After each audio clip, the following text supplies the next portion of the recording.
Shabbat Shalom. And Tu BAv Sameach.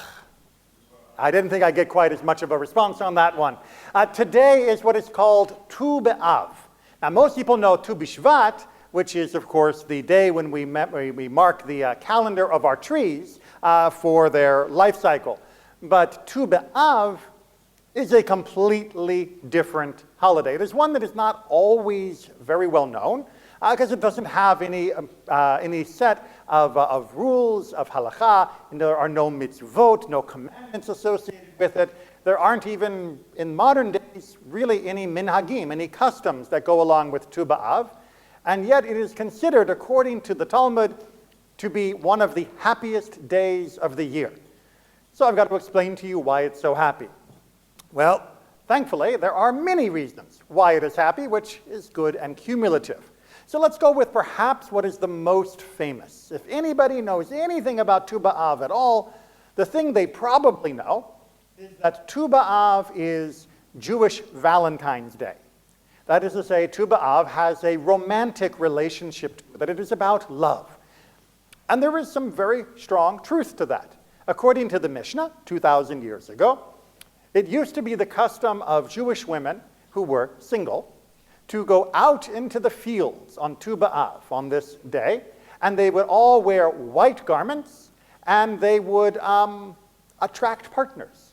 They would be looking for eligible bachelors. This was kind of a speed dating, if you will, because everyone would be all together all at the same time, and they'd all know that everyone was eligible. And then they would begin to form matches and decide whom they wish to marry. And yes, understand that despite the great historical documentary Fiddler on the Roof, people did actually choose for themselves who they would marry. And they would choose based upon love. In fact, this whole custom of the women wearing white was precisely to encourage that. Because if they weren't all wearing the same thing, then the gentlemen would be looking at all of the women of the area and say, well, she's wearing some very expensive clothes. I bet she comes from a very rich family. So if I can land her, I'll be on easy street. And yes, there was the notion that men might be gold diggers when looking for a bride. Perish the thought that that might still continue. And this was a way to equalize, to level the playing field, that no one would be choosing their bride just because she had a lot of money. Now, this didn't stop, according to our tradition. Some women still trying to sweeten the deal, that women would call out their lineage so that the men would know they came from a prestigious family.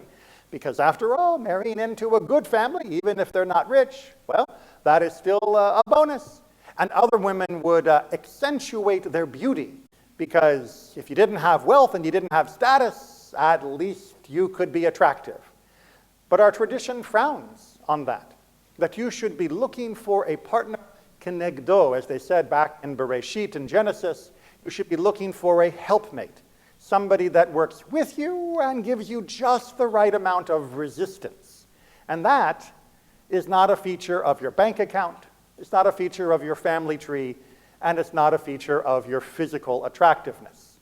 Having the right person as your partner is something that is much harder to find. So Tu BAv became a time to emphasize looking for that special quality rather than all of the others. But this is not the reason why it is considered the most joyous day in our calendar, although it is related. You see, there was a time in Jewish history when members of one tribe, say the tribe of Judah, wouldn't marry members of a different tribe, say Zvulun, right? We got all of our tribes up there around the circle if you want to do a quick refresher. That each tribe kept their tribal identity as part of their personal identity, and therefore they would not intermarry between one tribe and another. Now, this was considered relatively important at the beginning when the tribes were being allocated their land in the land of Israel, but very quickly this was rescinded to allow members of different tribes to join together with each other from across the tribal boundaries. And the day on which that restriction was lifted, on the day on which the Jews were encouraged to look for the right person no matter where they might be in the tribal arrangement, Tu BAv. This is the anniversary of expanding those options. It is also considered the anniversary of when the tribe of Benjamin was readmitted officially within the tribal confederation. And if you don't know the story of why Benjamin was ever kicked out of the tribal confederation, I'm not going to share it to you when we have children in the room. You just go to the book of Judges near the end and you can get all of the grisly detail of what happened there. But suffice it to say for today, it was a special moment when we could finally bring them back into the fold and allow ourselves to be connected once again to them. Tu BAv has another anniversary as well, which may not feel quite as romantic as arranging whom we're marrying with, but is nonetheless built upon a true understanding of love. You see, there was a civil war in Israel shortly after King David and Solomon passed away. Rehoboam, Solomon's son, David's grandson, was a terrible leader. He was only in it for personal gain, and he turned to his cronies rather than to the elders of the community, and he treated the people like dirt in order to exploit them. And it turns out that people don't like being treated like dirt. And so the northern kingdom tore away. The northern tribes broke away from the rest of the Jewish people and set up the kingdom of Israel as opposed to the kingdom of Judah.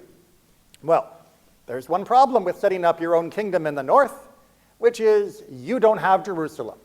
And Jerusalem was the site of the temple, which meant 3 times a year, as well as any additional needs for a person to go to the temple to make sacrifices, you were going into enemy territory. Now, the people of Judah had no problem with this. They welcomed their brothers and sisters from the north. But the kings of the north, they weren't so keen on letting their people go south to participate in the ritual life of Judaism, to be in Jerusalem. And so they stationed guards at the border to turn away Jews who wanted to go to Jerusalem, and instead directed them to the idols that they erected in the north as an alternative and far inferior Jerusalem. Well, again, on Tu BAv, eventually, after many, many years, this restriction was lifted. And once again, Jews from the north could come freely to the south and be able to worship in Jerusalem alongside their brothers and sisters. This is not romantic love, but this is an expansive definition of what it means to love another. You see, what Tu BAv is telling us, and what is relevant for both our personal relationships with our families, our partners, and those with whom we're romantically connected, as well as our nation, both the Jewish people, as well as the United States, as well as the entire world, is that love, by definition, if it is healthy and if it is strong, continues to be expansive. That love is not about restricting whom we are willing to show care and concern for, but love must increase. If we are truly loved, and if we are truly loving to one person, then, while we may reserve the romantic form for just that one, our overall feeling of love should increase and should be able to expand and contain more and more people. Yes, I can love my wife, and then with that love in hand, I can love my community.